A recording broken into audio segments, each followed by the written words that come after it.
Hi everyone, कैसे हो दोस्तों। उम्मीद करता हूँ आप सब अच्छे होंगे और आपकी पढ़ाई अच्छी तरीके से चल रही हो। दोस्तों, आज का वीडियो शुरू करने से पहले एक सवाल आप लोगों से मैं पूछना चाहूंगा।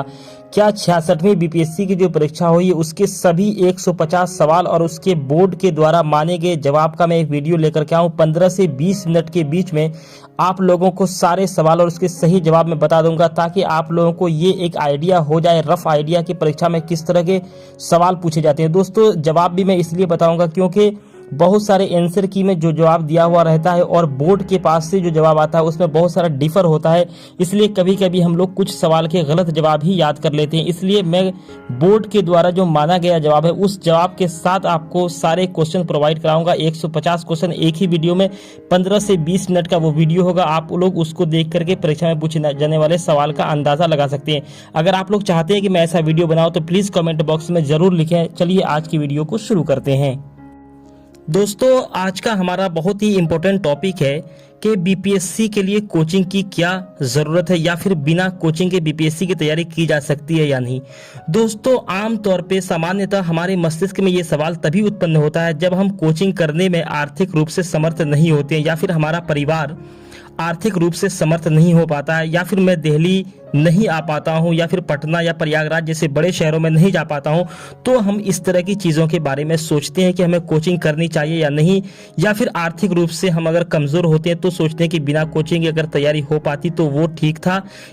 तो दोस्तों, इस तरह के सवालों से जूझते हुए हम यहाँ तक पहुँचते हैं और आइए आज के इस वीडियो में इसी सवाल का आंसर कुछ अलग तरीके से देने की कोशिश करूँगी। दोस्तों, एक सवाल लेते हैं। अगर आपके घर में कभी कोई बीमार पड़ता है तो क्या आप ये सोचते हैं कि उसे इलाज करवाने डॉक्टर के पास ले जाएं या नहीं, या फिर मैं आर्थिक रूप से सक्षम हूँ या नहीं हूँ उसे इलाज कराने के लिए? दोस्तों, बिल्कुल भी नहीं।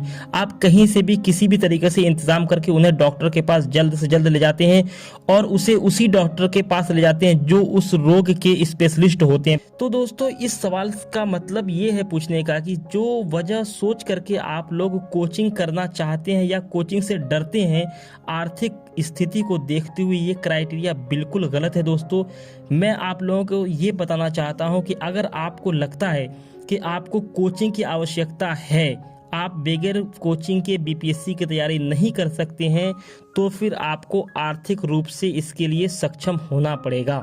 अपनी फैमिली को इसके लिए तैयार करना पड़ेगा, क्योंकि आपके अंदर का जो आत्मविश्वास है उससे बड़ा कोई भी चीज़ नहीं है। मैं बार बार अपनी बहुत सारे वीडियोस में ये चीज़ को दोहराता हूँ, आज फिर दोहराता हूँ कि कॉन्फिडेंस के अलावा कोई भी चीज़ आपको इस परीक्षा में दूसरों से आगे नहीं पहुंचा सकती। तो दोस्तों, आइए देखते हैं कि कोचिंग करने से पहले हम लोगों को क्या क्या बातें ध्यान में रखनी चाहिए, किस चीज़ के बेस पे हमें ये डिसाइड करना चाहिए कि हमें कोचिंग करना है कि नहीं। तो दोस्तों, जो पहला सवाल ये उत्पन्न होता है कि आप जिस परीक्षा यानी कि बीपीएससी की तैयारी करने जा रहे हैं, तो आपको पता है बीपीएससी में पढ़ना क्या होता है और परीक्षा की डिमांड क्या है, जो पढ़ना है उसे कैसे पढ़ना है, कौन सी किताबें पढ़नी है, परीक्षा के लिए कैसी पर्सनालिटी चाहिए और वैसी पर्सनालिटी हम अपने अंदर डेवलप कैसे करेंगे। इस तरह की कुछ सवाल है दोस्तों जिसका जवाब आपको पता होना ज़रूरी है। और अगर आपको इस सवाल का जवाब नहीं पता है तो आपको ज़रूर कोचिंग लेने की ज़रूरत है और आपको कोचिंग लेना चाहिए। दोस्तों, जब हम इस सवाल पे पहुंचते हैं कि हमें कोचिंग लेना चाहिए, तो फिर हमारे सामने एक दूसरा सवाल ये उत्पन्न होता है कि कोचिंग कैसी लेनी चाहिए, कौन सी कोचिंग लेनी चाहिए।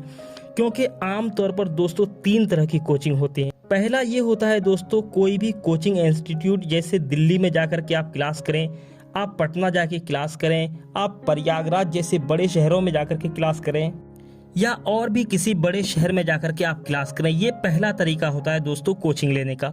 जो दूसरा तरीका होता है वो ये होता है कि पर्सनल गाइडेंस आपके कोई सीनियर है वो उससे आप गाइडेंस ले सकते हैं। कोई आपका जानने वाला प्रिपरेशन कर रहा हो, आप उससे गाइडेंस ले सकते हैं। कोई आपका जानने वाला रिलेटिव पहले से सिलेक्ट हो, आप उससे भी गाइडेंस ले सकते हैं और वो आपको बेहतर गाइडेंस करेंगे। और दोस्तों, जब तीसरा आता है वो आता है ऑनलाइन प्लेटफॉर्म, और जो कि आज के समय में बहुत ही ज़्यादा चला हुआ है और इससे काफ़ी स्टूडेंट को सहायता मिलती है। और आज जो आप ये वीडियो देख रहे हैं ये भी उसी माध्यम का एक रूप है। अपने चैनल के माध्यम से भी हम लोगों को दोस्तों गाइडेंस करने की कोशिश अपनी तरफ से पूरी करते हैं कि किस तरीके से उनका वक्त बचाया जा सके और उनका जो भी वक्त लगे प्रोडक्टिव स्टडी में लगे, वो ऐसा कुछ न पढ़ते रहें जिसका परीक्षा के दृष्टिकोण से कोई रिलेवेंस नहीं है। और दोस्तों अगर आप इन सब में से जो पहला तरीका है वो चुनते हैं, यानी कि कोई इंस्टीट्यूट ज्वाइन करना चाहते हैं और उसके द्वारा अपनी तैयारी करना चाहते हैं, तो दोस्तों कुछ चीज़ों का आपको ध्यान रखना चाहिए। पहली चीज़ ये है कि आप बस कोचिंग का नाम सुन करके उसमें जाकर के एडमिशन मत ले लें। कोई भी कोचिंग में नहीं चले जाएं, क्योंकि दोस्तों अगर मैं पटना की बात करूं तो आपको भीखना पहाड़ी के मोड़ से लेकर के राजेंद्र नगर तक हर जगह कोचिंग ही कोचिंग देखने को मिलेंगे और हर रोड पे आपको कोचिंग के बैनर देखने को मिलेंगे, पंपलेट आपके हाथ में पकड़ा दिया जाएगा।